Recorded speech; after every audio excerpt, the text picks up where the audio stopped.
कभी कभी ऐसे होता है कि हमारे इक्वेशंस काम नहीं करते, हमारी इक्वेशंस काम नहीं करते। जैसे अगर हम थ्री डिमेंशन की बात करते हैं, दो पॉइंट्स हैं, तो उनके बीच का शॉर्टेस्ट डिस्टेंस क्या होना चाहिए?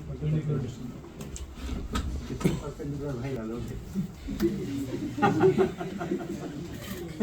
दो पॉइंट्स के बीच का शॉर्टेस्ट डिस्टेंस किसको कहेंगे? तो हम परपेंडिकुलर किस पे डालेंगे? कोई एक लाइन पहले से हो तब तो परपेंडिकुलर डालो। क्यों डालें? अभी हम क्यों डालें? तो ये भी ध्यान रखना, फिजिक्स में कभी भी पढ़ते समय में जल्दीबाजी नहीं करने का है।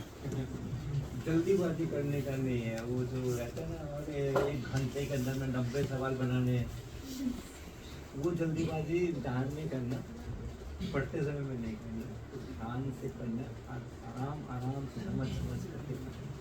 तो दो पॉइंट्स के बीच में शॉर्टेस्ट डिस्टेंस है, तो स्ट्रेट लाइन हम कहते हैं, स्ट्रेट लाइन डालते हैं। जो स्ट्रेट लाइन का डिस्टेंस होगा वही शॉर्टेस्ट डिस्टेंस होगा। कोई भी दूसरे पाथ से होगा तो लंबा हो जाएगा। ये होता है ना, और ये सबको पता होता है, जो नहीं पढ़ते उनको भी पता होता है, गधे को भी पता होता है। गधे को भी आप अगर यहाँ छोड़ दोगे, उसका खाना यहाँ पड़ा होगा, तो स्ट्रेट लाइन से ही होकर के जाएगा, जैसे घूम करके नहीं जाएगा वो खाना खाने के लिए। उसको भी पता है कि यही शॉर्टेस्ट। तो कई जो हमारी, हम उसका बहुत सारे ज्योमेट्री का, हमने क्या देखा? हमने अगर देखा कि मेरे जो ज्योमेट्री के रूल्स हैं वो काम नहीं करते, ये काम नहीं करते, त्रिभुज के तीनों कोण मिलकर के 180 डिग्री नहीं हो रहे, इसका मतलब कुछ गड़बड़ है।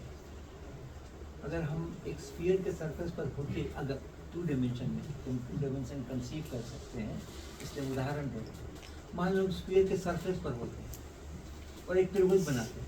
कैसे बनाते? 3 बिंदु लेते, तो उनको शॉर्टेस्ट डिस्टेंस से मिलाते, ऐसे करते हैं ना त्रिभुज। ट्रायंगल कैसे बनाओगे? 3 पॉइंट तो कहीं रखोगे, फिर ऐसे शॉर्टेस्ट डिस्टेंस से मिलाओगे, ऐसे शॉर्टेस्ट तो हो जाएगा। फिर एंगल नापोगे, जोड़ोगे, 180 डिग्री हो जाएगा।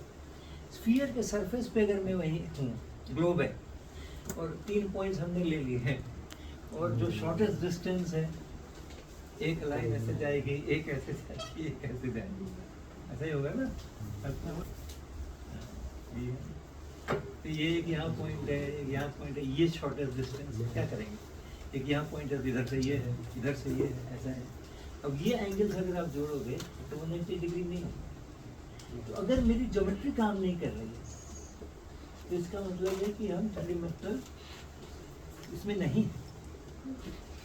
है ना। इधर नहीं है तो उधर भी हो सकता है कि ना हो।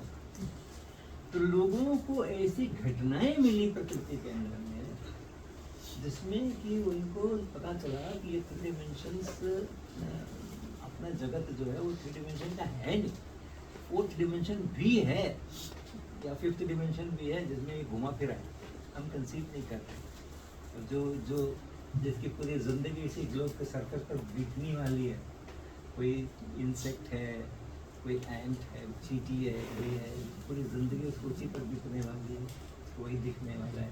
वो तो वहीं का ज्योमेट्री का रूल्स बनाएगा ना, वो वहीं का बनाएगा। तो ऐसा है। तो इस तरीके से बहुत सारी प्रकृति की घटनाएं जो है, आप पैरेलल यूनिवर्स और क्या क्या शब्द बता रहे हो, मुझे आता नहीं है। लेकिन बहुत सारी जो घटनाएं हैं कॉस्मोलॉजी में, ब्रह्मांड कैसे बना, इन सब का जो दिख रहा है वो क्यों दिख रहा है, तो उसके अंदर में बहुत सारी ऐसी चीज़ें हैं जो 3 डायमेंशन की ज्योमेट्री से, 3 डायमेंशन के मैथमेटिक्स से हम वो इवेंट नहीं लेके आ सकते। तो इसलिए लोगों ने फिर मल्टी डायमेंशनल उसकी बातें शुरू की हैं, वगैरह वगैरह वगैरह। पैरेलल यूनिवर्स वगैरह जो है वो मॉडल्स हैं, वो मॉडल्स लोगों ने मॉडल्स तैयार किए हैं कि ऐसा हुआ, ऐसा भी हो सकता है, वैसा भी हो